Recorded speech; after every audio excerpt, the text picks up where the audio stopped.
नमस्कार दोस्तों, एक बार फिर से आप सभी दोस्तों का आपके अपने YouTube चैनल यू एंड वीडीवी पर बहुत बहुत स्वागत है। दोस्तों, दिन भर के मुख्य समाचार हैं, बड़ी खबरें हैं, फटाफट अंदाज में आगे इसी वीडियो में जानेंगे। ये वो खबरें हैं जो गोदी मीडिया आप तक नहीं पहुंचाता है। तो वहीं दोस्तों, खबरों की तरफ बढ़ने से पहले आप लोगों से एक छोटा सा निवेदन है कि अगर आप लोग भी आगामी यूपी विधानसभा चुनाव में सत्ता परिवर्तन की लहर को देखते हैं तो अभी इस वीडियो को लाइक कीजिएगा, चैनल को सब्सक्राइब करके बेल के आइकन को जरूर दबाइए दोस्तों, और कमेंट बॉक्स में कमेंट कीजिएगा जय हिंद जय भारत। पहली बड़ी खबर दोस्तों जान लेते हैं। लखनऊ में किसानों की महापंचायत में उमड़ा है जन सैलाब। लखनऊ में किसान महापंचायत में राकेश टिकैत बोले नकली और बनावटी है सरकार के सुधार। जी हां दोस्तों, लखनऊ में किसान महापंचायत के दौरान किसान नेता राकेश टिकैत ने कहा है कि केंद्रीय गृह राज्य मंत्री अजय मिश्रा टेनी को तुरंत बर्खास्त किया जाए, एमएसपी पर कानून बनाया जाए। 750 किसानों की मृत्यु हुई है, किसान आंदोलन के दौरान उनका ध्यान रखा जाए। और वहीं दूध के लिए भी एक नीति आ रही है, उसके भी हम सख्त खिलाफ हैं। बीज कानून भी है, इन सब पर बातचीत करना चाहते हैं। और वहीं लखनऊ के इको गार्डन पहुंचे राकेश टिकैत ने कहा है कि ओवैसी और भाजपा का रिश्ता चाचा भतीजे जैसा है। ओवैसी को सीएए और एनआरसी कानून रद्द करने के लिए टीवी पर बात नहीं करनी चाहिए, बल्कि भाजपा से सीधे बात करनी चाहिए। टिकैत ने यह बयान ओवैसी के सीएए एनआरसी कानून रद्द करने की मांग को लेकर के दिया है। ये यहां पर दोस्तों देख सकते हैं कि लखनऊ में किसानों की महापंचायत हुई, जिसमें जबरदस्त तरीके से उत्साह देखने को मिला है किसानों के बीच में। और यहां पर काफी संख्या में किसान इस महापंचायत में शामिल हुए और राकेश टिकैत ने इस दौरान जबरदस्त तरीके से बीजेपी सरकार को निशाने पर लिया है। इसके साथ ही अगली बड़ी खबर बताते चले।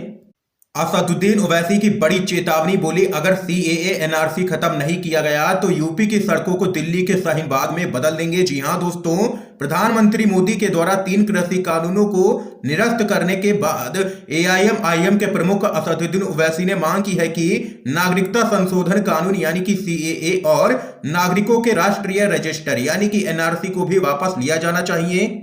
उत्तर प्रदेश के बाराबंकी में एक रैली को संबोधित करते हुए उन्होंने चेतावनी दी है कि अगर सीएए और एनआरसी को खत्म नहीं किया गया तो प्रदर्शनकारी सड़कों पर उतरेंगे और इसे शाहीन बाग में बदल देंगे। ये यहां पर देख सकते हैं कि एनआरसी और सीएए को लेकर के यहां पर ओवैसी ने चेतावनी दे दी है। एक और बड़ी खबर बताते चले आप लोगों को। कानून वापसी के ऐलान के बाद राज्यपाल सत्यपाल मलिक का बयान सामने निकल के आया है। बोले पीएम मोदी अगर कानून वापस नहीं लेते तो हाल जनरल डायर व इंदिरा गांधी जैसा होता। आप लोगों को दोस्तों बताते चले, कृषि कानूनों की वापसी पर मेघालय के राज्यपाल सत्यपाल मलिक का एक वीडियो जबरदस्त तरीके से वायरल हो गया है, जिसमें वह कहते हुए नजर आए हैं कि अगर वह कृषि कानून वापस नहीं लेते तो उनका हाल इंदिरा गांधी जैसा होता। सीधा इशारा पीएम मोदी की तरफ था। और वहीं सत्यपाल मलिक ने आगे कहा है कि जब मैं पीएम मोदी से मिलने गया तो मैंने उनसे बस यही कहा था कि आप गलतफहमी में ना रहें, ना तो इन सिखों को हराया जा सकता है और ना ही इन जाटों को कभी हराया जा सकता है। आप यह सोचते हो कि ये ऐसे ही चले जाएंगे तो ये ऐसे नहीं जाएंगे।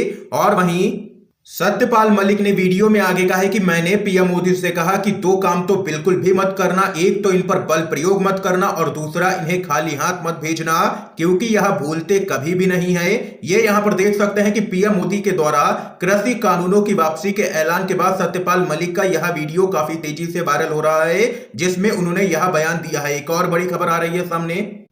कृषि कानूनों की वापसी के बाद अब मजदूर संगठन तेज करने वाले हैं लेबर लॉ समेत इन मसलों पर जंग बढ़ेगी मोदी सरकार की मुश्किलें। विवादित कृषि कानूनों की वापसी के बाद अब मजदूर संगठन लेबर लॉ समेत कई मुद्दों को लेकर के मोदी सरकार पर दबाव बनाने की योजना में जुट गए हैं। विवादित कृषि कानूनों को निरस्त करने की पीएम मोदी की घोषणा के बाद केंद्रीय ट्रेड यूनियनों ने श्रम कानूनों, राष्ट्रीय मुद्रीकरण पाइपलाइन और सार्वजनिक क्षेत्र की कंपनियों में विनिवेश के खिलाफ अपना विरोध तेज करने का फैसला किया है। तो यहां पर दोस्तों देख सकते हैं कि अब मोदी सरकार के खिलाफ सड़कों पर उतरेंगे मजदूर संगठन और खोलेंगे मोर्चा। इस बीच एक और बड़ी खबर जान लेते हैं। एसबीआई ने गरीबों से लूटे 164 करोड़ रुपए। राहुल गांधी बोले कौन है जो जन का धन खाता जा रहा है।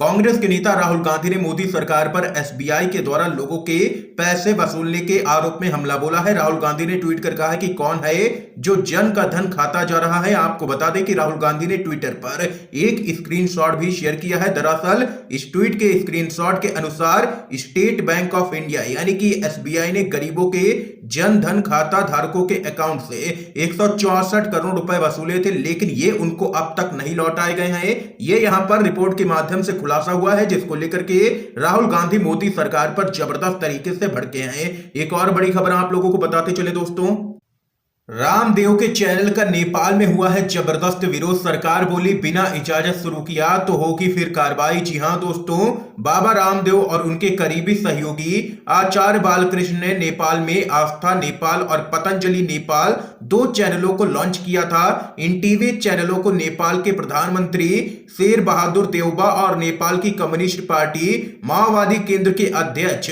पुष्प कमल दहल प्रचंड की संयुक्त उपस्थिति में लॉन्च किया गया था। लेकिन इस बीच इन चैनलों को लेकर के जबरदस्त विरोध यहां पर शुरू हो चुका है और वहीं अब नेपाल के एक वरिष्ठ अधिकारी ने चेतावनी दे दी है कि बिना मंजूरी हासिल किए या जरूरी प्रक्रियाओं का पालन किए बिना अगर टीवी चैनल संचालित हुए तो इसके खिलाफ सख्त कार्रवाई की जाएगी और इनको बैन किया जाएगा। ये यहां पर दोस्तों रामदेव की मुश्किलें बढ़ती हुई नजर आ रही हैं। इस बीच एक और बड़ी खबर आ रही है सामने, साफ नहीं सरकार का दिल, चुनाव के बाद फिर लाएंगे बिल। योगी आदित्यनाथ को अब इस मुद्दे पर घेरा है सपा ने। आप लोगों को दोस्तों बताते चलें, समाजवादी पार्टी ने 3 विवादित कृषि कानूनों को वापस लिए जाने की घोषणा को लेकर के सत्तारूढ़ भाजपा की मंशा पर संशय जाहिर करते हुए कहा है कि भाजपा का दिल साफ नहीं है और वह उत्तर प्रदेश में 2022 में होने वाले विधानसभा चुनावों के बाद इस संबंध में एक बार फिर से विधेयक लाएगी। सपा ने अपने इस दावे को बल देने के लिए राजस्थान के राज्यपाल कलराज मिश्र और उन्नाव से सांसद हैं भाजपा के नेता साक्षी महाराज के बयानों का हवाला दिया है। सपा ने अपने आधिकारिक ट्विटर हैंडल से ट्वीट किया, साफ नहीं इनका दिल, चुनाव के बाद फिर लाएंगे बिल। और वहीं उसने कहा है कि कलराज मिश्र और साक्षी महाराज ने कहा है कि भाजपा सरकार फिर से विधेयक ला सकती है। सपा ने कहा है कि किसानों से झूठी माफी मांगने वालों की यही सच्चाई है, किसान 2022 में बदलाव लाएंगे। सपा ने अपने ट्वीट में एक समाचार पत्र में छपा कलराज मिश्र का एक बयान यहां पर साझा किया है, जिसमें राजस्थान के राज्यपाल ने कृषि कानूनों पर कहा है कि यह समय अनुकूल नहीं है और प्रधानमंत्री मोदी ने कृषि कानून इसी वजह से वापस लेने का फैसला किया है। उन्होंने आगे कहा है कि अगर आगे जरूरत पड़ी तो किसान विधेयक एक बार फिर से लाया जाएगा। सपा ने इस ट्वीट में साक्षी महाराज का भी एक बयान साझा किया है, जिसमें उन्होंने कहा है कि विधेयक तो बनते बिगड़ते रहते हैं, फिर वापस आ जाएंगे, दोबारा बन जाएंगे, कोई भी देर नहीं लगती है।